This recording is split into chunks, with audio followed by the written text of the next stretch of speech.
Hello and welcome to our we study IAS. तो दोस्तों, मैं कृष्णा गांधी आपका घटना चक्र के जीएस पॉइंटर सीरीज में आपका स्वागत करता हूं। इसमें हम लोग जीएस पॉइंटर का 15वां क्लास करेंगे। अब तक हम लोग जीएस पॉइंटर का 14 क्लास कर चुके हैं और इस सीरीज का मेन कॉन्सेप्ट यही है कि हम अंतिम समय में जो हमारा टाइम बचा है एग्ज़ाम के लिए उसको हम बढ़िया से तैयारी कर लें, एक बार रिवीजन कर लें और रिवीजन में ऐसा कोई त्रुटि ना हो जाए कि जिससे हमारा सिलेबस इनकम्प्लीट रहे। तो हम इसमें ये खास तौर से ध्यान रखें हैं कि हमारा सिलेबस में जो भी पॉइंट है और घटना चक्र के पूर्व इसमें पॉइंटर में जो मिस हो गया है उसको भी हम कवर करने की कोशिश करेंगे तथा उसके साथ साथ जो की पॉइंट है, जो की वर्ड है, उसको भी एक्सप्लेन करने की कोशिश करेंगे। तो घटना चक्र के जीएस पॉइंटर 2024 के सिंप्लीफिकेशन सीरीज में आपका स्वागत है। चलिए शुरू करते हैं। जब तक तोड़ेंगे नहीं तब तक छोड़ेंगे नहीं, ठीक ना। तो हम लोग का डीपीएसपी आज यहाँ से डीपीएसपी को कवर करेंगे आज, ठीक ना। इससे पहले हम लोग ने फंडामेंटल राइट तक कंप्लीट कर लिया है। इसमें पॉलिटी के लगभग 8 लेक्चर हो चुके हैं। अगर आप उसको नहीं देखे हैं तो आप उसको देख लीजिए ताकि आपका कुछ भी पॉइंट छूटने ना पाए। तो चलिए इसको शुरू करते हैं और याद करने की भी कोशिश करेंगे, ठीक। और कोई भी कीवर्ड होगा तो उसको एक्सप्लेन भी करेंगे, ठीक। तो यहाँ फर्स्ट क्या है, फर्स्ट हमें जाने को directive principle of state policy. Directive principle of state policy जो है ये हमारे कॉन्स्टिट्यूशन के पार्ट 4 में है। किसमें? पार्ट 4 में। और इसके अंतर्गत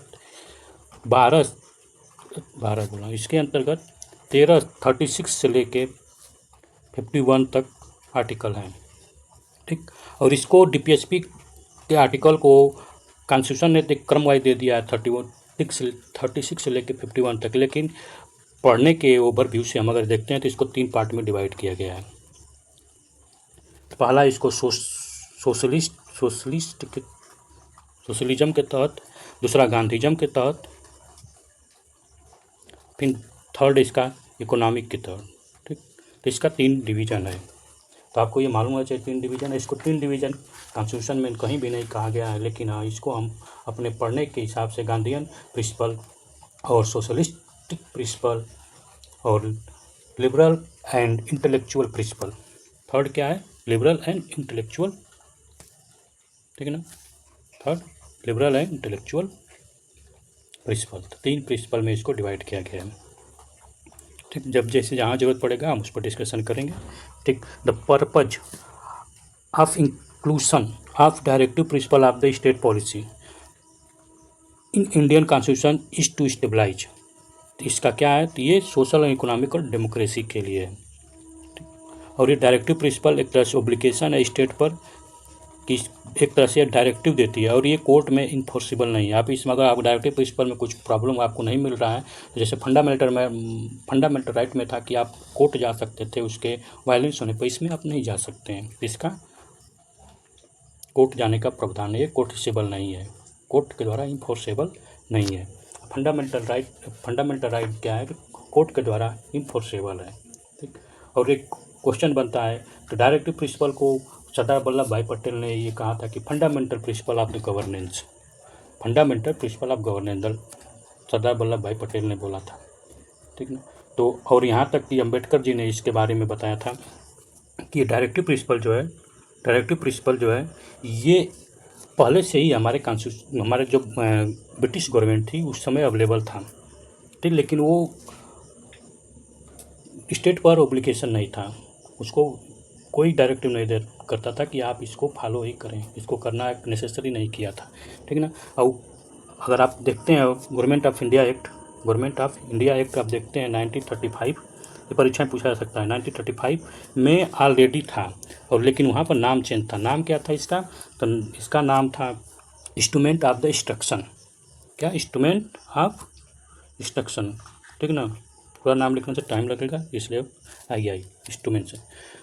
इंस्ट्रक्शन ऑफ इंस्ट्रूमेंशन। तो ये 1935 के एक्ट में आपको गवर्नमेंट ऑफ इंडिया एक्ट में दिखाई देता है, ठीक ना। डायरेक्टिव प्रिंसिपल को आगे देखते हैं। फिर directive principle of state policy में भी क्लासीफाई, देखिए यहाँ पर 3 ग्रुप में क्लासीफाई किया गया है। Socialist principle, liberal and intellectual, Gandhian principle. तो देखिए सोशलिस्ट मतलब कि इसमें समाज, सोसाइटी से रिलेटेड कार्य को करने के लिए बाध्य किया जाएगा। किसको? स्टेट गवर्नमेंट को। ये इसमें डायरेक्शन दिया गया कि आपको सोसाइटी के लिफ्ट के लिए एंड सोसाइटी के लाइवलीहुड के लिए जो भी आपको यहाँ पर करना है, कुछ रूल दिए गए, इसमें कुछ राइट दिए गए हैं कि आपको ये करना है, डायरेक्शन दिया गया है स्टेट को, गवर्नमेंट को। इंटेलेक्चुअल प्रॉपर लिबरल इंटेलेक्चुअल माने आप जानते ही हैं क्या होता है। इंटेलेक्चुअल मतलब इनलाइटमेंट या कोई प्रॉपर्टी, ठीक, कोई किसी को जागृत करना। लिबरल मतलब कि ऐसा पार्ट लिबरल जो किसी प्रकार का किसी बाउंडेशन में न हो, ठीक। लिबर्टी, लिबरल कहाँ से है, लिबर्टी से, यानी ये पूरा लिबरल, ठीक ना, किसी ये पूरा सोवरेनियन रहेगा। फ्री, लिबर्टी मतलब फ्री, तरह से देखा है तो फ्रीडम। गांधीयन प्रिंसिपल, तो आप गांधी जी के बारे में अगर जानते हैं तो गांधी प्रिंसिपल गांधी जी के आइडियोलॉजी से प्रभावित है। Next, which is not objective of directive principle of state policy, to stabilise religious status. Religious status इसका स्टेबलाइज करने का कोई भी डायरेक्टिव प्रिंसिपल में कहीं भी नहीं कहा गया कि आप रिलीजियस स्टेट बनाइए, ठीक, क्योंकि इंडिया एक सेकुलर कंट्री है, इंडिया का कोई भी रिलीजन नहीं है।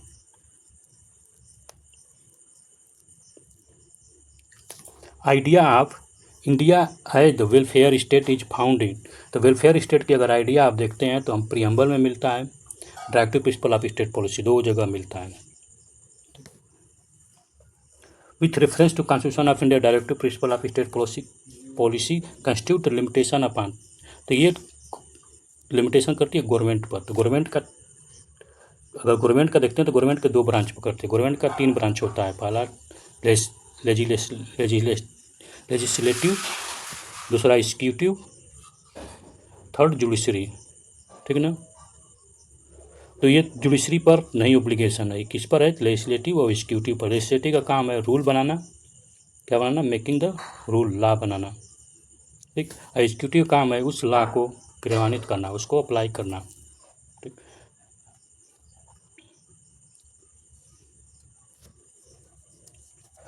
ये लिमिटेशन की बोला है, क्या बोला है, लिमिटेशन, तो लिमिटेशन नहीं है, इसको लिमिट नहीं करता लेजिस्लेटिव फंक्शन को और एग्जीक्यूटिव फंक्शन को, ये ठीक ना, ये ध्यान देने वाली बात है। अगर आप इसको नहीं देखेंगे तो आप क्या करेंगे कि आप इसको दोनों को सही मार देंगे, लेकिन दोनों में से कोई सही नहीं है। अगर लिमिटेशन, ये इसको पावर देता है, अनलिमिटेड पावर दिया है, तभी तो आप देखते हैं कि 39B और 39C जो आर्टिकल है उसमें आप देखेंगे कि वो आर्टिकल 14, 16 और 31 से भी बड़ा है, ठीक ना। Next, directive principle of state policy of constitution of India is taken from the constitution of which country, तो किस कंट्री से लिया गया, डायरेक्टिव प्रिंसिपल किस कंट्री से लिया गया, तो आयरलैंड से लिया गया है। Directive principle of state policy is not justiciable, अब इसके लिए अगर वायलेंस होता है तो आप कोर्ट नहीं जाएंगे। According to the constitution of India which fundamental right of government of the country, fundamental right नहीं, fundamental to governance of the country, तो DPSP जो है कंट्री को गवर्नेंस करने के लिए फंडामेंटल है, ठीक ना, फंडामेंटल गवर्नेंस है। ये आपका सरदार वल्लभ भाई पटेल भी बोले थे कि फंडामेंटल प्रिंसिपल ऑफ गवर्नेंस, ठीक, तो वहीं से एक स्टेटमेंट ये उठाया गया, कहाँ से, वल्लभ भाई पटेल के सेंटेंस से। तो डायरेक्टिव प्रिंसिपल को फंडामेंटल प्रिंसिपल ऑफ गवर्नेंस बोला जाता है। गवर्नेंस करने का मतलब सर्विस प्रोवाइड करना, हम अपनी कंट्री को क्या सर्विस प्रोवाइड करेंगे, वो फंडामेंटल DPSP में फंडामेंटल राइट बार बार याद आ रहा है। Under of Indian constitution consultation of wealth violate which provision of the constitution, तो directive principle of state policy किसमें है, तो आर्टिकल 39B और आर्टिकल 39C, ठीक ना, इसमें है। इसमें से आप तब बोला गया है कि आप वेल्थ का कंसंट्रेशन नहीं करेंगे 30C में, और 39B में बोला गया है कि इक्वल डिस्ट्रीब्यूशन।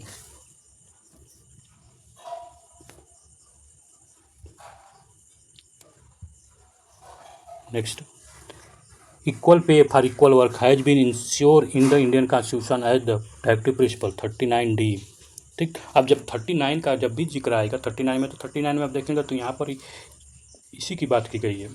अब जब भी 39 का आर्टिकल आप देखेंगे तो 39 के आर्टिकल में यही जिक्र किया गया है कि यहाँ पर क्या है, कुछ पॉलिसियाँ दी गई है, equal justice, free legal aid की बात की गई है, ठीक ना। उसी तरह से इसमें 39D में बोला गया है कि आप इक्वल पे और इक्वल वर्क, इक्वल पे होगा इक्वल वर्क के लिए, यानी अगर वर्क समान, रैंक समान है सब्जेक्ट, तो उसको पे समान होना चाहिए। Next, panchayati raj system in India let down the under the, तो पंचायती राज जो है आर्टिकल 14 में लिया गया है, ठीक है ना, डायरेक्टिव प्रिंसिपल ऑफ। अब इसको बाद में पंचायती राज को 73 और 74th कॉन्स्टिट्यूशनल अमेंडमेंट करके, समझ रहे हैं, अब इसको कॉन्स्टिट्यूशन में डाल दिया गया, ठीक। और एक पार्ट जोड़ दिया गया कॉन्स्टिट्यूशन में पंचायती राज के लिए, 9 में आप देखेंगे, ठीक ना, पंचायती राज। कौन 90 एक पूछा है 92 1992 92 में इसका अमेंडमेंट किया गया था कॉन्स्टिट्यूशन का। Next, correct the match of the following given below, ठीक। तो इसको मैच कराना है, ठीक। तो यहाँ पर ध्यान से देखना है। Abolish the title, abolish the title क्या, फंडामेंटल राइट, और किस में है, तो 18 आर्टिकल 18 में। Organisation of the village panchayat directive principle of state policy, ठीक, किसमें, तो article 40। Provide the opportunity for the education to children या चाइल्ड या ward between 6 to 14 year age, fundamental duty. तो फंडामेंटल ड्यूटी नहीं, यहाँ पर गलत बोला है, फंडामेंटल राइट हो गए 6 से 14 तक, ठीक ना। अब कौन सा आर्टिकल में, 23 का 1। तो यह जब पढ़ते समय आपको ये ध्यान देना पड़ेगा, मिस्टेक जो दिया है, नहीं तो फिर आप गलती कर जाएंगे। फंडामेंटल ड्यूटी में पेरेंट को बोला गया है कि आप अपने बच्चे को पढ़ाने के लिए अपॉर्चुनिटी प्रोवाइड करें, ठीक ना, स्कूल भेजें। फंडामेंटल ड्यूटी में स्कूल भेजने के लिए अपॉर्चुनिटी प्रोवाइड करने के लिए, ताकि बच्चा आपका पढ़ सके। फंडामेंटल राइट आप जब देखेंगे तो उसमें इसका कहा गया है फंडामेंटल ड्यूटी में। फंडामेंटल राइट में आपका आर्टिकल 21 में बोला गया है, ठीक ना। तो ये आपका ये ध्यान देना है कि आप देखिए यहाँ पर क्या देखिए, यहाँ पर अपॉर्चुनिटी की बात की है फॉर द एजुकेशन। तो अपॉर्चुनिटी की जब भी बात की जाएगी तो आप ड्यूटी में चले जाएंगे। यहाँ पेरेंट को बोला गया है कि पेरेंट गिव द अपॉर्चुनिटी, ठीक ना। और ये कब जोड़ा गया था कॉन्स्टिट्यूशन में, 86 अमेंडमेंट के तहत। 86 कॉन्स्टिट्यूशनल अमेंडमेंट किया गया था कब, अटल बिहारी वाजपेयी के टाइम, 2002 में, ठीक ना। और ये यहाँ पर जोड़ा गया, ठीक है। इसको आप फिर उसी टाइम आप देखें तो फंडामेंटल राइट में आर्टिकल 21 में जो है फंडामेंटल राइट में आ जाएगा राइट टू एजुकेशन। वहाँ पर क्या है, राइट टू एजुकेशन है, एजुकेशन। तो यहाँ पर आपको कन्फ्यूजन है, यहाँ राइट टू एजुकेशन, यहाँ अपॉर्चुनिटी की बात कर रहा है। तो ये हमें यहाँ पर ध्यान देने वाला है डिफरेंस, ठीक। Next, India that is Bharat shall be union of state the union and it territory. तो India that is Bharat shall be union of state, ठीक ना। तो ये किस में है, तो आर्टिकल 1 में है। यूनियन है इस टेरिटरी, तो यूनियन का मतलब क्या है और इस टेरिटरी का मतलब, इसको समझ लीजिए। देखिए यूनियन एंड इस टेरिटरी, टेरिटरी यूनियन टेरिटरी, देखिए यहाँ पर क्या है, यूनियन टेरिटरी की बात जब करते हैं इसके अंदर 3 चीज़ें आती हैं, इसमें 3 आती हैं। पहला आता है यूनियन ऑफ स्टेट, ठीक। दूसरा union territory UT plus acquired territory, कोई भी टेरिटरी अगर एक्वायर की जाती है तो वो एटी, ठीक। तो ये 3 मिलकर बनाते हैं यूनियन टेरिटरी, ठीक ना। तो यूनियन टेरिटरी आपका बड़ा है, ठीक, कितना ध्यान दें। What is tenure of the member of legislative council, legislative council का मेंबर का टेन्यूर जो है 6 ईयर है, ठीक। और इनका इलेक्शन का एज क्या है, तो इलेक्शन का एज 25, ठीक, कितना है 25। राज्यसभा का है उसका भी 6 ईयर, राज्यसभा का भी अगर मेंबर बनता है तो उसका भी काउंसिल का टेन्यूर 6 ईयर है। लोकसभा का है, लोकसभा का कितना है, तो 5 ईयर है, या जब तक वो गवर्नमेंट में रहेंगे तब तक, कोई जरूरी नहीं, लेकिन 5 ईयर माना जाता है। और लोकसभा के लिए 25 साल एज होनी चाहिए, और राज्यसभा होने के लिए 30 साल का एज होनी चाहिए। अब पंचायती राज के लिए 21 साल। पंचायती में आर्टिकल जो पार्ट 9 में है उसमें अगर आप इलेक्शन लड़ते हैं तो उनका एज जो है लिमिटेशन 21 साल, और ड्यूरेशन टेन्यूर कितना, तो 5 ईयर।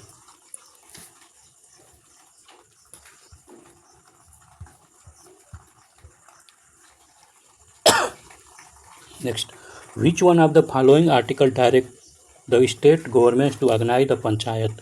तो ये 14 आर्टिकल 14 में आर्टिकल 40 में बोला गया है कि आप क्या करें, ऑर्गेनाइज करें पंचायत। तो ये सबसे बड़ी बात ये यहाँ पे जानना चाहिए कि ऑर्गेनाइज पंचायत करने के लिए ये किसका ड्रीम था? गांधी जी का ड्रीम था। क्या गांधीयन प्रिंसिपल है?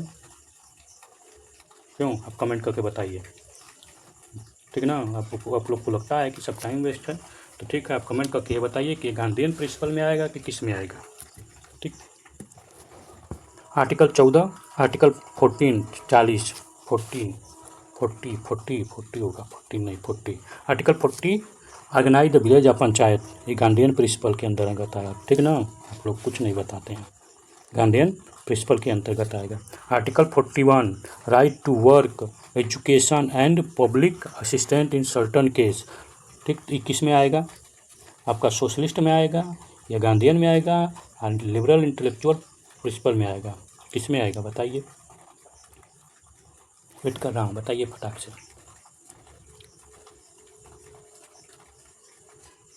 ठीक है, कमेंट कीजिएगा, ठीक ना।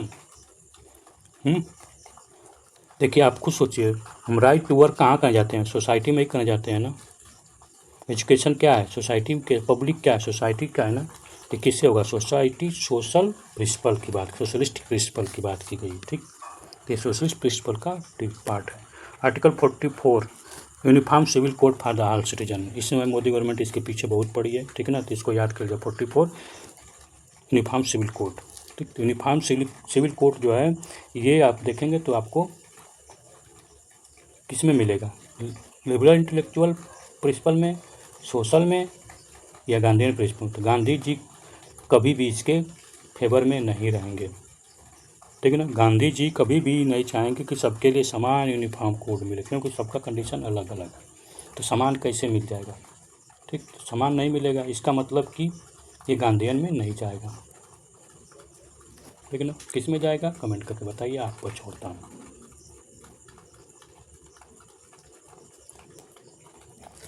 Next, article 48 organise the agriculture and animal husbandry.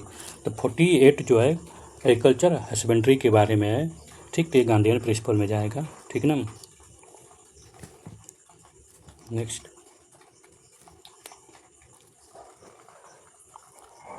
Correct match करना है यहाँ पर। आर्टिकल 39A, ये 39A क्या करता है? तो सबको जस्टिस प्रोवाइड करने के लिए, यहाँ पर इक्वल जस्टिस प्रोवाइड करने के लिए जो प्रियम्बल में दिया गया है, ठीक ना। तो वहाँ सभी को लीगल राइट फ्री में प्रोवाइड करने के लिए ये आर्टिकल है 39A। 39 क्या? फ्री लीगल एड के लिए। अब फ्री लीगल एड का फादर कौन है? कृष्णन अय्यर, जस्टिस कृष्णन अय्यर, ठीक। अब जस्टिस कृष्णन अय्यर कौन है, कैसे मालूम रहेगा? तो जस्टिस कृष्णन अय्यर वही है जब इंदिरा गांधी को 71 का इलेक्शन से उनको अयोग्य घोषित कर दिया जाता है, किसके द्वारा? हाई कोर्ट के द्वारा। मैटर सुप्रीम कोर्ट में जाता है तो कृष्णन अय्यर ही जज होते हैं जो हाई कोर्ट के आदेश को टेम्पोररी क्या करते हैं, स्टे लगाते हैं और इनके पोस्ट को बचाने की कोशिश करते हैं। Article 40 organise the village of panchayat, organisation of the village panchayat, ठीक। 44 uniform civil code. Article 48 organisation of agriculture and animal husbandry. Next, given the below are two statement, one label as assertion and other है the reason. एक assertion है और एक reason है, उसके बारे में बताना। एसेसरेशन में मनरेगा के बारे में को बोला गया है, ठीक। MNREGA is provide the employment to the at least one member of the eligible householder for the minimum period 100 day in year, ठीक। Right to employment is insurement in the part 3 of constitution, ठीक। तो part 3 में नहीं है, DPSP में, ठीक ना। Right to employment, वहाँ पर पार्ट 3 में क्या गया? इक्वल अपॉर्चुनिटी की बात की गई है, सबको अपॉर्चुनिटी दिया जाए पब्लिक, ठीक ना। आर्टिकल 16, लेकिन यहाँ पर क्या? राइट टू एम्प्लॉयमेंट ये आपका, और वहीं से इसको मनरेगा को पावर मिली है, ठीक। मनरेगा कब लागू किया गया था? तो 2006 में आया था, ठीक ना। तो पहला सही है, बी वाला गलत है। As per article 300 of the constitution of India, legal name of government of India is the union of India. Union of India नाम है गवर्नमेंट ऑफ इंडिया का लीगल नेम, ठीक ना, इस आर्टिकल में। ये आर्टिकल किससे रिलेटेड, प्रॉपर्टी राइट से रिलेटेड है। Which article directive principle of state policy deal with the promotion of international peace and security. International peace and security की जब बात होती है तो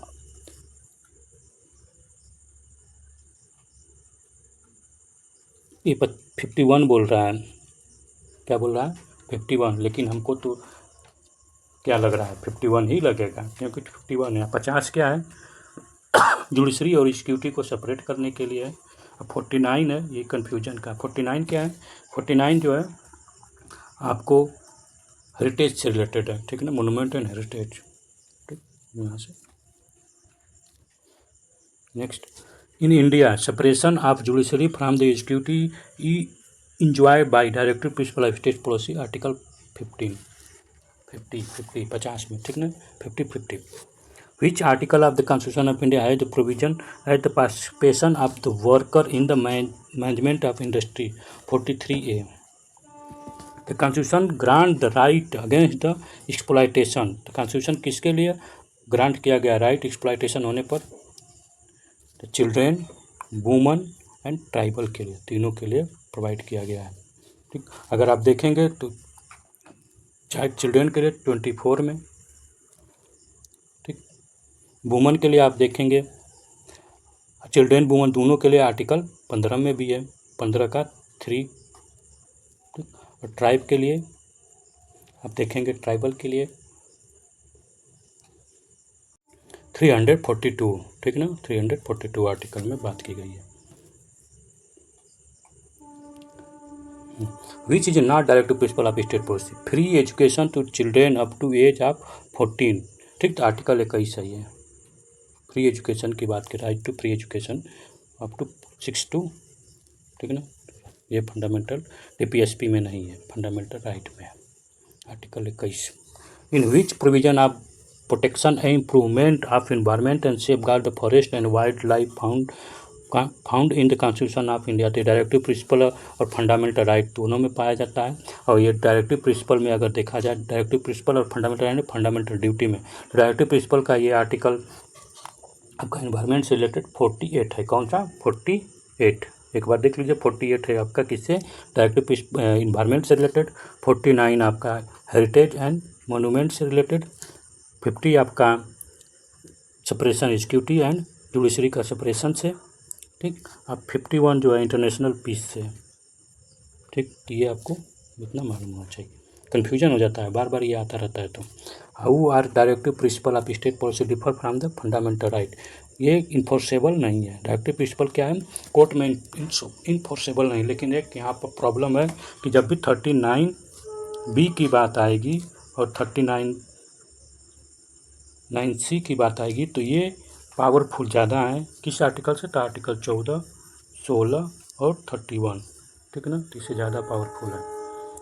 तो यहाँ पर ओवरलैप कर देता है कौन, फंडामेंटल राइट को DPSP यहाँ पर ओवर राइट कर देता है, ठीक। इंदिरा गांधी लेके आई थी, तो इतना आपको मालूम होना चाहिए। जब भी आप फंडामेंटल राइट डायरेक्टिव प्रिंसिपल पढ़ें तो इसका ध्यान देना है, आर्टिकल 39 का। In which include the directive principle of state policy, तो स्टेट पॉलिसी किसमें, तो यहाँ पर prohibition of consumption except of medicinal purpose of toxin drinking other drugs are injury to health. तब ये देखिए यहाँ पर ड्रग्स हेल्थ के सुरक्षा की बात करते हैं, गांधी जी से रिलेटेड, गांधी जी हमेशा इसके, और गुजरात में शराबबंदी भी है, ठीक ना, उन्हीं के 2 अक्टूबर को भी गांधी जी का नाम पर क्या होता है, शराबबंदी हर जगह होती है, लेकिन शराब सबको अवेलेबल होती है, जिसको पीना होता है वो चपक के पीता है, ठीक। तो ये कौन सा आर्टिकल में है, तो ये आर्टिकल आपको मिलेगा, देश जब आज़ाद हुआ था उसी से रिलेटेड है।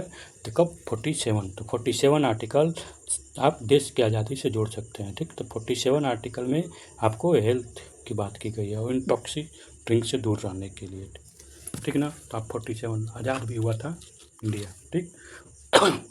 The provision under the directive principle of state policy in the constitution of India, ठीक। तो प्रोविज़न जो है अंडर द डायरेक्टिव प्रिंसिपल क्या है और क्या उसको इंश्योर किया गया है as ensured in constitution of India organisation of village panchayat, ठीक ना, part 9।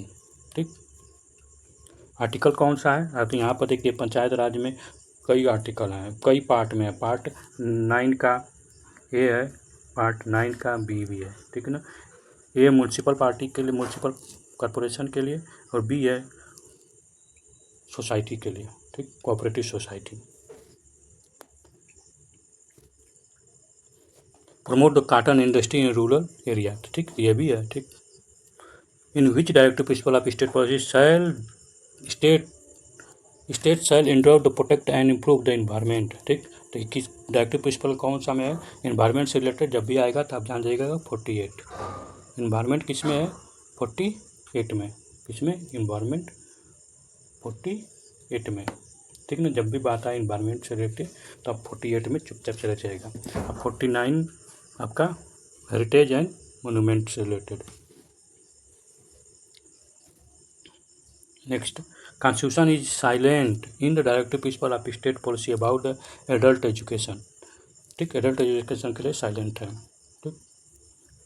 Which directive principle of state policy was added to the constitution later, तो कौन सा डायरेक्टिव प्रिंसिपल है बाद में ऐड किया गया? इंदिरा गांधी के टाइम ऐड किया गया। कौन? तो फ्री लीगल एड, ठीक ना। अब इसके जनक कौन है, इसके फादर कौन है? तो कृष्ण नैयर, बी आर कृष्ण नैयर, ठीक। Next, which is not include directive principle of state policy under, कौन सा नहीं? तो right to information. Right to information fundamental right के आर्टिकल 19 से लिया गया है, ठीक है ना। आर्टिकल 19 से लिया गया है right to information. Which directive principle of state policy under article 14, article 40 के अंदर क्या है? तो यूनिफॉर्म सिविल कोड, ठीक, UCC, ठीक। 40 के अंदर क्या है? UCC, लेकिन यहाँ पर ये गलत दिया है, UCC हो ही नहीं सकता। UCC का क्या है? 44 है, ठीक। 40 के अंदर क्या है? विलेज पंचायत, गांधी जी हैं। 40 में क्या है? विलेज पंचायत, ठीक। तो ऑर्गेनाइजेशन ऑफ विलेज पंचायत। तो आप जब भी पढ़िएगा तो ये ध्यान दीजिएगा, इसमें गलती है, ठीक। जब भी आप पढ़ाई कीजिएगा तो थोड़ा सा यहाँ पे ये ध्यान देने वाली बात है कि यहाँ पर बहुत ब्लंडर मिस्टेक है। Next, which is are list among the directive principle in the part 4 of the constitution of India, equal pay for equal work, article 39D।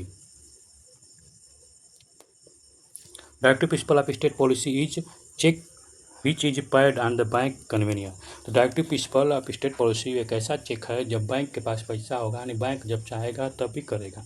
मतलब कि कहने का मतलब इसमें ये है कि सरकार के पास जब सहूलियत होगी तो सरकार करेगी, नहीं तो नहीं करेगी। तो कौन बोलते? KT शाह, ये कॉन्स्टिट्यूएंट असेंबली के मेंबर थे, डिबेट के टाइम बोले थे। Among the following who was the first president of human right commission of India, justice K Ramaswami. Current affair का क्वेश्चन है, ठीक ना, लेकिन पहला है, ठीक ना, वो भी इंडिया के, इसलिए इम्पोर्टेंट है, तो रामास्वामी को याद कर लीजिएगा, पहला ह्यूमन राइट कमीशन, ठीक। With reference to constitution of India fulfil the national social assistance programme launch by, national social assistance programme launch by government of India directive principle state policy, ठीक ना। तो यहाँ पर रेफरेंस यहीं से लिया जाता है डायरेक्टिव प्रिंसिपल से। Next, who is empowered to the make law to economical and social planning beside the infant and minor in India, both central और स्टेट गवर्नमेंट बनाती हैं, पावर लॉ बनाती है इकोनॉमिक और सोशल, ठीक ना, इकोनॉमिक सोशल। एक बार हम लोग इसको कुछ इंपॉर्टेंट टॉपिक जो छूट गया है या इंपॉर्टेंट हमारे एग्जाम पॉइंट व्यू से उसको देख लेते हैं। तो देखिए आर्टिकल 36 में, ठीक, आर्टिकल 36 में स्टेट की परिभाषा दी गई है। क्या? स्टेट की परिभाषा, ये डिफाइन द स्टेट, ठीक। तो स्टेट वही है जो आर्टिकल 12 में है, ठीक ना, अब कुछ अलग नहीं है, ठीक।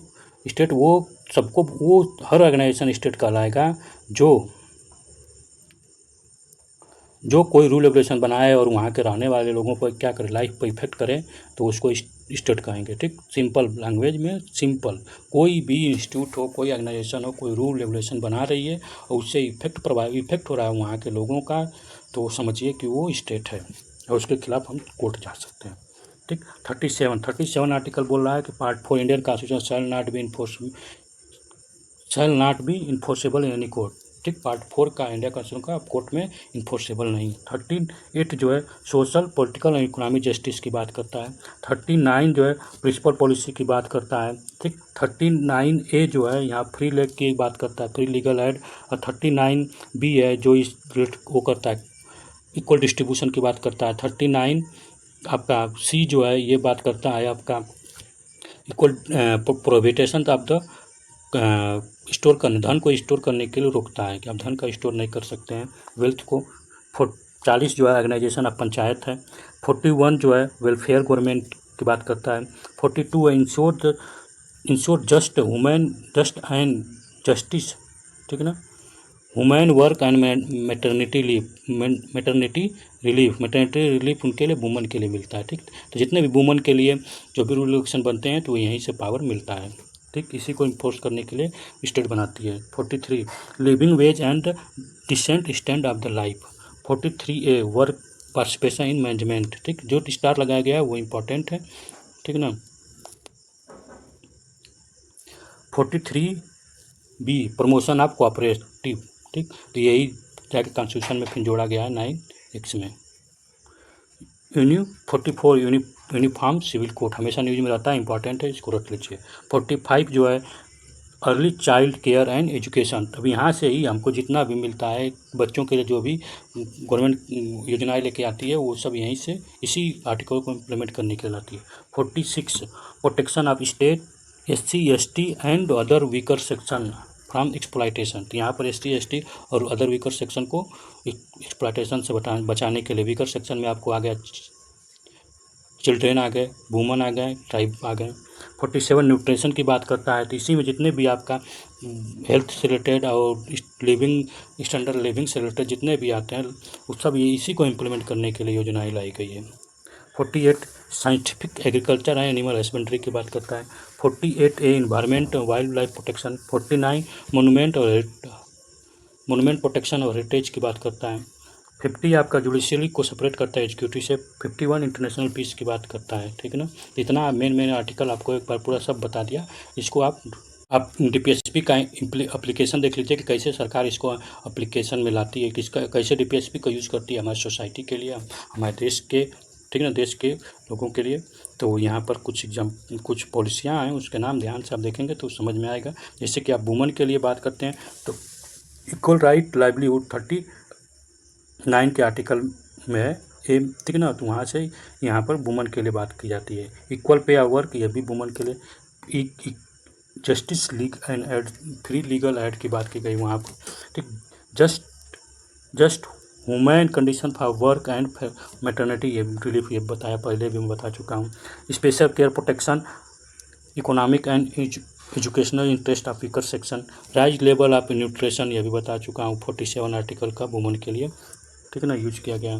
SC ST के लिए 46 आर्टिकल है जिसमें एजुकेशन और इकोनॉमिक कंडीशन को, इनको वीकर सेक्शन को बढ़ाने के लिए। पंचायती राज आर्टिकल 40 में है, ठीक। अब उसी तरह से ओल्डर पीपल के लिए क्या है, जो पेंशन आती है, ठीक है ना, ओल्डर पेंशन, आयुष्मान भारत योजना, सब यहीं से इंस्पायर होके सरकार काम करती है, ठीक। तो आप यहाँ पर देख लीजिए 46 है, जब ओल्डर पीपल का जब भी बात आएगा तो 41 और 46 है। दिव्यांग के लिए 41 और इन्वायरमेंट के तो 48 आप बार आप देखें। चिल्ड्रेन के लिए आप देख सकते हैं 39E है, ठीक। 39F है, ठीक। 45 है। तो इतने आर्टिकल जो हैं आपका, इसको आप एक लिस्ट है, इसको नोट डाउन कर लीजिए एक पेज पर, ठीक। इसको बार देखते रहिए, आपको याद हो जाएगा। बेसिक जितने भी थे हो सकते हैं, क्वेश्चन बन सकते भी हैं, उसको भी ध्यान दे चुके हैं। DPSP कंप्लीट हो गई यहाँ पर। अब हम शुरू करते हैं फंडामेंटल राइट से, तो ठीक। तो फंडामेंटल राइट में देखते हैं पहला क्या, तो सबसे पहले जाने फंडामेंटल ड्यूटी राइट बार। तो फंडामेंटल ड्यूटी जो है सबसे पहले ओरिजिनल कॉन्स्टिट्यूशन में नहीं था, ये इमरजेंसी के टाइम कॉन्स्टिट्यूशन अमेंडमेंट करके वो जोड़ा गया। तो कब 42nd कॉन्स्टिट्यूशन अमेंडमेंट के टाइम इसको जोड़ा गया, ठीक है ना। 42nd कॉन्स्टिट्यूशन अमेंडमेंट कब हुआ था, तो 1976 इमरजेंसी का टाइम हुआ था। इमरजेंसी कब से थी, तो इमरजेंसी आप 1975 से लेके 1977 2 साल कुछ मंथ थी, ठीक। तो ये इमरजेंसी के टाइम। और कौन सी कमेटी इसको रिकमेंडेशन में दी थी, तो षोडश सिंह कमेटी ने इसको रिकमेंड किया था कि फंडामेंटल राइट चला जाए। फंडामेंटल राइट कहाँ से इंस्पायर था, किस देश से लिया गया है, तो यूएसएसआर से लिया गया है या किसी और भी कॉन्स्टिट्यूशन में फंडामेंटल राइट है तो जापानीज कॉन्स्टिट्यूशन में भी फंडामेंटल राइट ड्यूटी है, राइट बोला। फंडामेंटल ड्यूटी जापानीज कॉन्स्टिट्यूशन में भी देखने को मिलती है और इंडियन कॉन्स्टिट्यूशन में भी देखने को मिलती है, ठीक ना। और ये लिया गया यूएसएसआर के, ठीक। नेक्स्ट चलिए अब देखते हैं क्या क्वेश्चन बना है। Under the constitution of India which duty is not fundamental duty to vote in general election. ये फंडामेंटल ड्यूटी नहीं है, ठीक ना। Vote in general election fundamental duty नहीं है, ठीक। ये क्या है, हमारा कॉन्स्टिट्यूशनल राइट और लीगल राइट है, किसमें 326 में आर्टिकल में, राइट टू वोट, ठीक ना। तो आपको ये याद होना चाहिए, ठीक। मज़ा नहीं आ रहा है ना, पढ़ना है तो करना है, नहीं तो फिर नहीं करना है, इसमें मज़ा की क्या बात है। चलिए, which of the following statement true fundamental duty of Indian constitution. कौन सा स्टेटमेंट इसमें ट्रू है fundamental duty of Indian constitution से। A legislative purpose has been provide to enforcements the duty. तो लेजिस्लेटिव पर्पज से प्रोवाइड किया गया enforce करने के लिए ना। इसमें देखिए ड्यूटी सिटीजन को बोला गया, इंडियन सिटीजन का ये ड्यूटी बोलता है कि आपको ये आपका कर्तव्य, ड्यूटी मतलब कर्तव्य, तो यहाँ पर सभी के लिए ओब्लिगेशन है, ठीक ना। अब यहाँ पर कोई इन्फॉर्मेशन नहीं करना, कोई आपको ज़बरदस्ती इसे नहीं करवा सकता है मारपीट के, ठीक, समझ रहे हैं इसको आप, ठीक ना। मारपीट के आपको कोई नहीं करवा सकता है, ये ड्यूटी है आपको करनी है बस। They are correlative legal duty, नहीं, दोनों में से कोई नहीं, ठीक ना। ये सभी सिटीजन के लिए, चाहे प्रधानमंत्री हो, चाहे इंडियन पीपल हो, कोई जितने भी सिटीजन हैं सबके, इंडियन सिटीजन के लिए, भारतीय लोगों के लिए। Which of the following provision is the part of both directive principle of state और fundamental duty. Protection of environment दोनों में है, ठीक ना। Protection of environment fundamental duty में देखेंगे तो फंडामेंटल डीपीएसपी में देखेंगे तो आप 48 में मिलेगा, और इस इन्वायरमेंट में देखेंगे तो आपको जी में मिलेगा, किसमें, जी में, 51A जी, ठीक ना। कहाँ तक है तो के हैं, 11 ड्यूटी हैं, ठीक। Under which article Indian constitution provision for the fundamental duty has been 51A। The provision related to fundamental duty in the constitution of India were added on the recommendation of the, किसके recommendation से fundamental duty जोड़ा गया, तो षोडश Singh committee के recommendation से जोड़ा गया। षोडश सिंह उसके कुछ समय के डिफेंस मिनिस्टर थे, बाद में उनको छोड़ना पड़ा, ठीक ना, रिजाइन करना पड़ा, उसका अलग रीज़न था, ठीक। और इन्होंने उसके चेयरपर्सन हेड थे कमेटी के, इसीलिए इनका नाम दिया गया था। हु वेयर मेंबर ऑफ षोडश सिंह कमेटी 1976। कौन कौन से मेंबर थे, AR अंतुलिया, SS रे, CM स्टेफेन, ठीक। तो इतने लोग थे इसके member.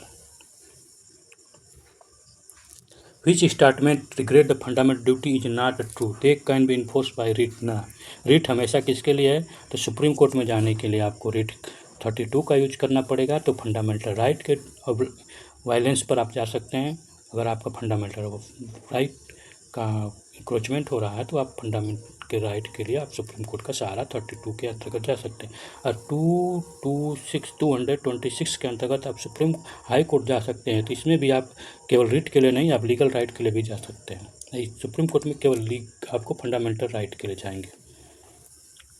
Which is fundamental duty in India, तो fundamental duty to value preserve and rich heritage and composite culture. तो देखिए ये आपके फंडामेंटल ड्यूटी में भी है, और ये आपका DPSP में कौन सा आर्टिकल में है, तो फंडामेंटल ड्यूटी जोड़ा गया, लेकिन ये इसका मतलब नहीं है कि पहले कॉन्स्टिट्यूशन में सब था, ठीक है ना। कॉन्स्टिट्यूशन लिखने वाले बहुत चालाक थे, ठीक, लेकिन इसको एक ड्यूटी की तरह कर दिया गया। तो चलो भैया, केवल स्टेट को ही ना बनाओ ना, स्टेट का ये कार्य है, स्टेट ये करेगा, DPSP ने कहा।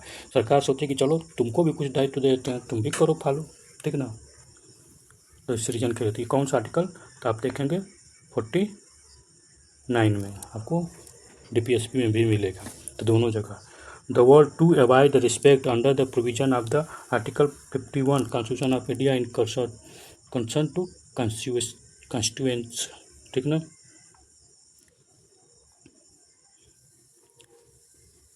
Fundamental duty of citizen does not include the duty to strive toward abolition of touchability.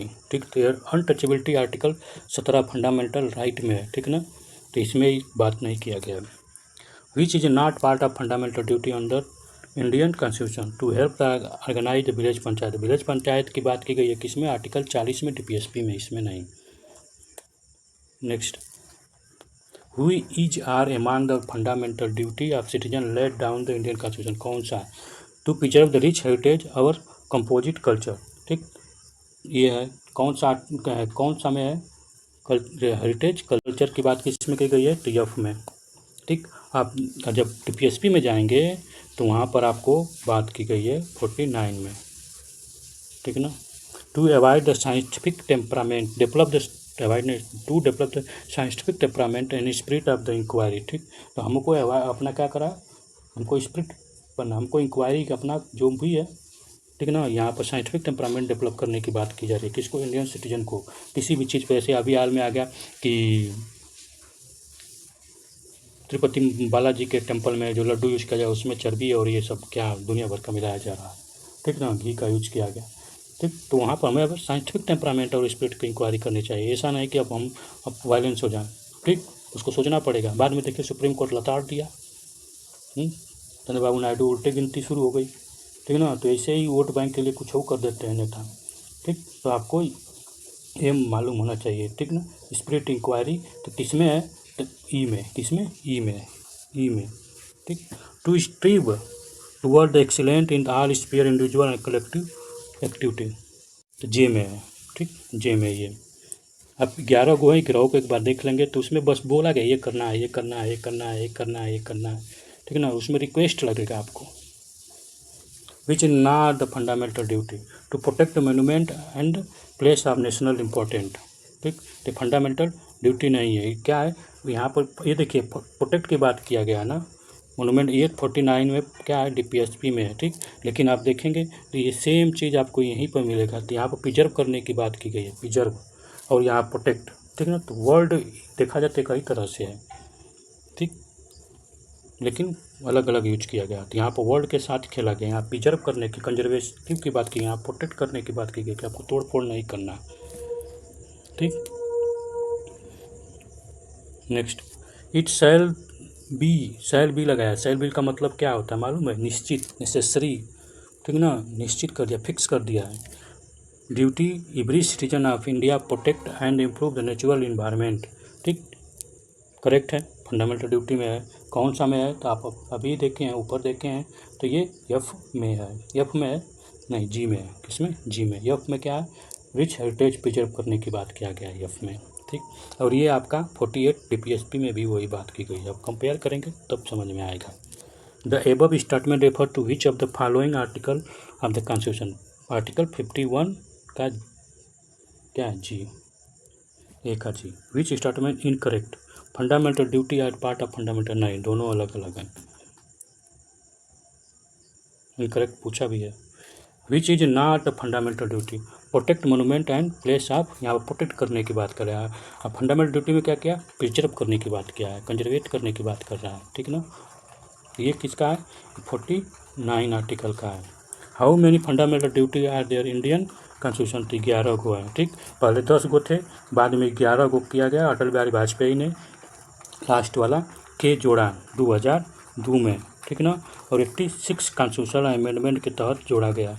ठीक, तो उसमें क्या जोड़ा गया, तो उसमें यही जोड़ा गया पेरेंट को, ठीक ना, पेरेंट अपने बच्चे को अपॉर्चुनिटी, एजुकेशन की अपॉर्चुनिटी प्रोवाइड करें, जो 6 से 14 साल के लिए, तो अपॉर्चुनिटी प्रोवाइड करने की बात की गई पेरेंट और गार्जियन को। ठीक,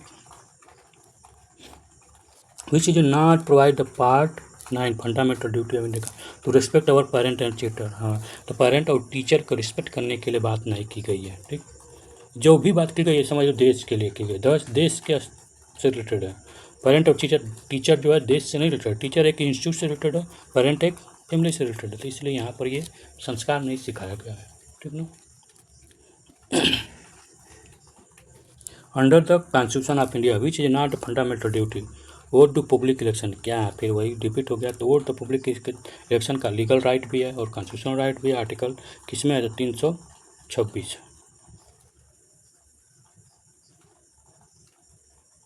next, to uphold protect sovereignty unity and integrity of India provision fundamental right में है, ठीक, फंडामेंटल राइट में है, ठीक, फंडामेंटल ड्यूटी राइट बोल रहा हूँ, ठीक। ये कौन सा है? तो ये लास्ट वाला है, क्या? लास्ट के है, ये कौन सा है? तो सी वाला है, सी में ये है क्या? 51A का सी में, ठीक ना, आपको ये मिलेगा। नेक्स्ट देखिए आपका, बार बार यही इसीलिए बताया जा रहा था, देखिए ऐसे भी पूछा गया है परीक्षा में, ठीक ना, तो फिर उसके बाद दिक्कत ना हो, ठीक। Forest respect of international law, foster respect of international law, ठीक, 51C में, ठीक। क्या 51C में इंडियन कॉन्स्टिट्यूशन से रिलेटेड है? Respect of international law C में है? नहीं, ठीक ना, ये क्या सीधे यहाँ गलत दिया है, तो ये हमें ध्यान, जब भी पढ़ें तो हम ध्यान दें। प्रोटेक्ट सोवरेनिटी और इंटीग्रिटी की बात की गई है, 51C में क्या किया गया है यहाँ पर? अरे ये फंडामेंटल राइट से नहीं है, फंडामेंटल ड्यूटी से नहीं है, DPSP से है। 51C क्या है? इंटरनेशनल पीस की बात की गई है, 51, ठीक ना। 51 आर्टिकल आप देखेंगे DPSP का, तो वहाँ पर इंटरनेशनल रिलेशन पीस की बात की गई है, ठीक। तो उसमें से सी की बात की गई, foster respect of international law, correct है। यहाँ पर 51A ध्यान नहीं दिया, तो आपको यही चीज़ ध्यान देना है परीक्षा में, यही छोटी सी मिस्टेक आपको एक नंबर फ्री में लेके चले जाए। यहाँ पर ये नहीं लिखा है, ठीक, तो आपको ये ध्यान देना है, ठीक ना। To have the compassion of living creature, ठीक, तो 51G, ठीक। जी का मतलब, जी किसके लिए बात कर रहा है? तो नेचुरल इन्वायरमेंट के लिए, ठीक है ना, प्रोटेक्ट करने के लिए इन्वायरमेंट को, ठीक। तो जब भी लाइव क्रिएचर की बात आ रही है तो यहाँ पर सोचिए इन्वायरमेंट का ही है। To develop the spirit of inquiry, the spirit of inquiry की बात की गई एच में, ठीक। ह्यूमन हो तो आप क्या करोगे? आपके अंदर सेंसिटिविटी तो आपके अंदर क्या होगा? इनलाइटमेंट के तो रहेगा ना, आप किसी चीज़ पर क्वेश्चन मार्क तो लगाएंगे ना। एक सिविल सर्विस की तैयारी करने वाला चाहिए एग्जाम, उनके अंदर तो हमेशा होना चाहिए प्रूफ क्या है, कोई भी चीज़ कोई पूछे चाहे कहे, उसको आपको आना चाहिए प्रूफ क्या है, व्हाट इज प्रूफ रिटर्न में तो लेना ही चाहिए। To separate judiciary from the executive public servant, ठीक ना, तो क्या जुडिशरी और एग्जीक्यूटिव को क्या कहा गया है? 51 में सेपरेट, देखिए DPSP का है, ठीक। तो ये दो आपका ड्यूटी का है, फंडामेंटल ड्यूटी और DPSP। सोचिए अगर थोड़ा सा क्वेश्चन यहाँ पर ध्यान देना, ये मैं ध्यान नहीं दिया इसलिए कन्फ्यूजन हो गया, ठीक। तो ये सही था, ठीक ना, जरूरी नहीं किताब में दिया गया है, कुछ मिस प्रिंट हो जाता है, ठीक। तो अब अगली बार मिलेंगे तो हम प्रेसिडेंट, मतलब कि प्रेसिडेंट किस में है? तो कॉन्स्टिट्यूशन के पार्ट 6 में, तो पार्ट 6 कैसे लिख दिए, पार्ट 6 की हम लोग शुरुआत करेंगे, ठीक ना। एग्जीक्यूटिव उसमें सब पार्लियामेंट है, सब कुछ है, जैसे जैसे दिया गया है उसे हम करेंगे, ठीक। तो अगली बार मिलेंगे हम लोग 6 की बात करेंगे। तो आपको अगर पसंद आए तो ठीक है, लाइक शेयर सब्सक्राइब कीजिए, सपोर्ट कीजिए, ठीक। बस एक प्रॉब्लम है कि छोटी वीडियो बनाने पर आप लोग देखते हैं, बड़ी वीडियो नहीं देखते हैं, लेकिन कोई बात नहीं, एंजॉय, थैंक यू, जय हिंद।